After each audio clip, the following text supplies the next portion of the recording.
السلام عليكم ورحمة الله، متابعينا الأفاضل، أصدقائنا الأكرم، حياكم الله وأهلا وسهلا بكم. طبعا صار لي هواية مطالع، بس حقيقة اليوم الحدث يعني يجبرنا إنه لازم نطلع ونسولف وفرحانين حقيقة.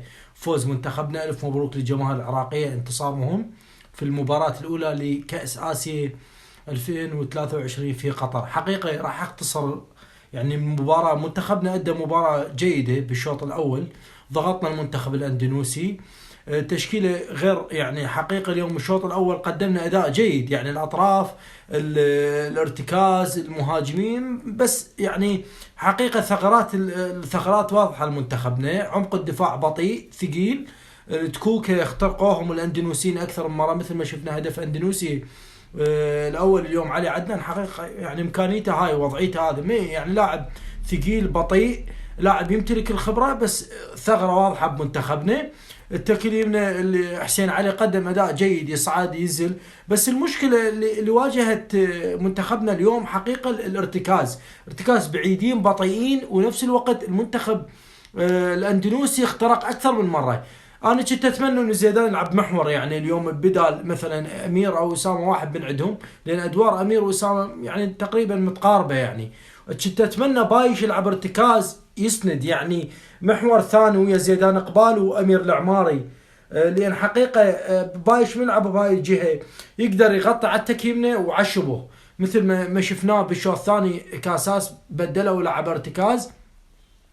نفس الشيء ادوار، يعني الادوار امير العماري كنت اتمنى هم من يهاجم ويدافع، يعني يلعب ثالث. بس مع ذلك النقطه اللي اشوفها اني انه المنتخب المفروض كان يلعب افضل، يعني زيدان اقبال المفروض اليوم يلعب محور. احنا شفناه بالشوط الثاني او اغلب المباراه يرجع لورا على مود يستلم كره، لان حقيقه لان من لعب فوق صانع العاب ضغط الاندونيسي، صعب انه لاعب داير ظهره على الخصم، صعب انه يفتر ويعني ياخذ راحته. من يلعب بالمحور مثل ما شفناه بفريقه، يعني حقيقة يلعب محور ثاني أفضل، إنه خصوصا مباراة اليابان. وبايش هم ارتكاز.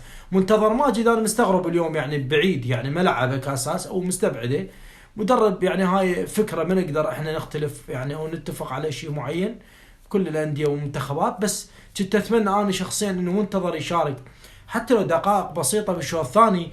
دانييلو استبعده، ما أعرف يعني شنو سبب الاستبعاد. يوسف الأمين لاعب جيد، بس لاعب شاب بعده يحتاج لوقت. علي جاسم قدم مباراة جيدة، بس الشوط الثاني أرهق. بايش يعني حقيقة أفضل لاعبين المنتخب، أمير العمارة أخذ أفضل لاعب بالمباراة، بس أنا وجهة نظر إنه بايش الأفضل. يعني مهند عليه قمة إن شاء الله، يعني يعيد مستواه. حقيقة اليوم فرحنا عودة ميمي، انطلاقة، سرعة، تمركز، قوة، اندفاع. مهند يعني نتمنى إن شاء الله يعود أفضل وأفضل. حمادي ما أخذ فرصته اليوم، وأنا مستغرب يعني الحمادي شو وقت يلعب ما أدري يعني. بس هو هذا الظاهر انه هو مقتنع بايمن ومهند اكثر من الحمادي. اتمنى بمباراه اليابان انه شكل الفريق يعني يتغير، الادوات حتى مراكزها تتغير. يعني اتمنى انه بايش يدافع ويهاجم افضل انه يلعب ويا اليابان ارتكاز بدل ما يلعب شبه. ونعتمد حتى اذا لعبنا على المرتدات فدانييلو او بايش، العفو دانييلو او منتظر او اي واحد من الشبه يلعب افضل انه بجهه بايش، لين منتخب اليابان منتخب قوي وشرس، وراح تكون مباراه صعبه بس مو مستحيله. منتخب اليابان مو بعبع، نقدر نفوز عليه، ومنتخبنا عنده كل الامكانيات. وسعد ناطق ادى اداء جيد، يعني رغم انه هو كان الشكوك حول انه يشارك بالمباراه، بس مع ذلك اللاعب الظاهر يعني جاهز. ويعني ان شاء الله زي التحسين هم يكون اضافه، لاعب جيد. اتمنى اني يشارك زي التحسين، لاعب شاب صحيح قليل الخبره، بس يقدر لاعب متمرس عنده امكانيات عاليه. ميرخاز دوسكي واحمد يحيى، كنت اتمنى شخصيا انه احمد يحيى نعطيه فرصه. احمد يحيى ويا اليابان لاعب قوي بدنيا، سريع، يدخل للداخل، رغم انه دوسكي ايضا جيد، بس اتمنى احمد يحيى يعني شخصيا انه بالمباراه، يعني بمباراه اليابان ضروري انه يشارك. يعني زيدان، بايش، يعني لاعبين تشكيلتي بالنسبه لي، رغم انه قدموا اداء جيد، بس مش مثل ما شفنا اليوم. يعني حسين علي الجول الاول هم ايضا يتحمل المسؤوليه، لان اللاعب الاندونيسي تجاوز علي عدنان، بس لازم تكون عندك سرعه رده الفعل، انه مدافع مهاجم العفو من الخلف الاندونيسي لازم تباوع، يعني لازم عينك مو فقط على الكرة. الفريق الشوط الأول شكله جيد، يعني شفنا انه حقيقة ثغرات بالمنتخب العراقي، هذا واضح.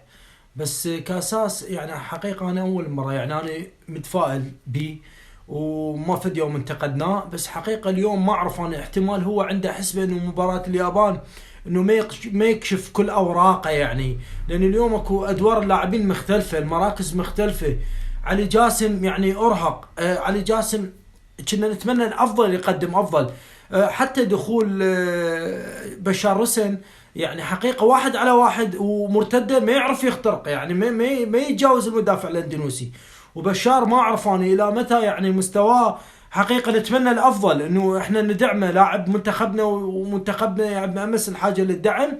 بس لحد الان مو مستوى. ايمن سجل هدف واليوم بمنطقة الستة، يعني كلها يعني منطقة قريبة لازم يقول، يعني هدف ان شاء الله يعيد المستوى يعني نوعا ما.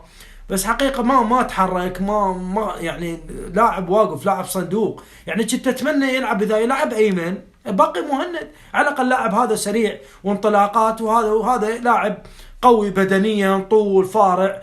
يعني ممكن مهاجمين ايمن اوكي، بس بوحدة لعبة صعبة. يعني صح هو لاعب قوي يعني وقول اليوم والحمد لله يعني سجل، بس يحتاج له بعد.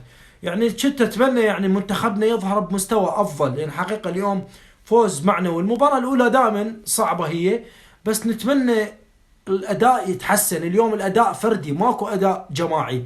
الاسلوب ما اعرف، لعبنا الكرة نقل، صارت نقل سرعة، بس اللاعب بطيء. يعني لاعب هو بالحركة بطيء، احنا نريد اللاعب هو تكون عنده سرعة وكرة سريعة، مو نستعجل بيها. يعني اليوم المنتخب الاندونيسي انا اتوقع انه العراق لو اللاعبين بافضل حالاتهم كلهم، يعني 6-5 نغلبهم حقيقة. يعني المنتخب الاندونيسي قدم مباراة جيدة، بس مو المنتخب الصعب.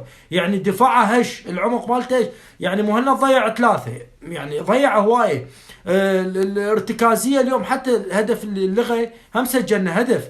الدفاع مكشوف مفتوح، العمق الاندونيسي ضعيف. مع ذلك الف مبروك منتخبنا. ان شاء الله هاي الخطوة الاولى، عندنا مباراة اليابان المهمة ان شاء الله يوم الجمعة. ان شاء الله نقدم مباراة افضل واحسن من الاداء. بس عندي ملاحظة، جلال حسن حارس المنتخب يعني اكو كرات دلعب، يعني حرك شوية المن ثقل، حرك العب باصين. ليش يعني اداك بطيء؟ يعني اللاعبين بطيء، سعد بطيء، علي عدنان بطيء، الجولتشي بطيء. ما يصير هيك، لازم يعني يصير عندك مرونة بالحركة. شخصيا يعني جلال حارس راقي، بس كنت اتمنى فهد اخف يعني شويه. احمد باسل بالبناء جيد، بس المشكله كحراسه داخل المرمى لا، فهد وجلال افضل حقيقه. مع ذلك نتمنى نتحسن ادائنا. بس اليوم الاداء يعني رغم النتيجه، الاداء نقول عليه يعني 60%. يعني الفوز يغطي على كل العيوب. بس حقيقة يعني الأداء الفردي ما عجبني، الشكل العفو الجماعي ما عجبني. الفردي موجود، لاعبين إمكانيات فردية موجودة، بس اللعب الجماعي قليل. يعني اليوم شفنا المنتخب خصوصا بالشوط الأول يخترق، يعني الارتكازية ضايعين على خير. يعني نتمنى إن شاء الله بمباراة اليابان تختلف الظروف. الصور اليوم بايش حتى من لعب ارتكاز، لعب على جهة يعني اليسار. يعني ممكن انه خطورة اليابان من كوبو ومينامينو فيخلي بايش بهاي الجهة، لان بايش نعرفه بدني قوي. ممكن انه كاساس ما كشف عن كل اوراقه. بس مع ذلك ان شاء الله المنتخب العراقي قادر على تحقيق نتيجة ايجابية امام المنتخب الياباني ان شاء الله. والف مبروك للجماهير العراقية مرة ثانية، والسلام عليكم ورحمة الله وبركاته.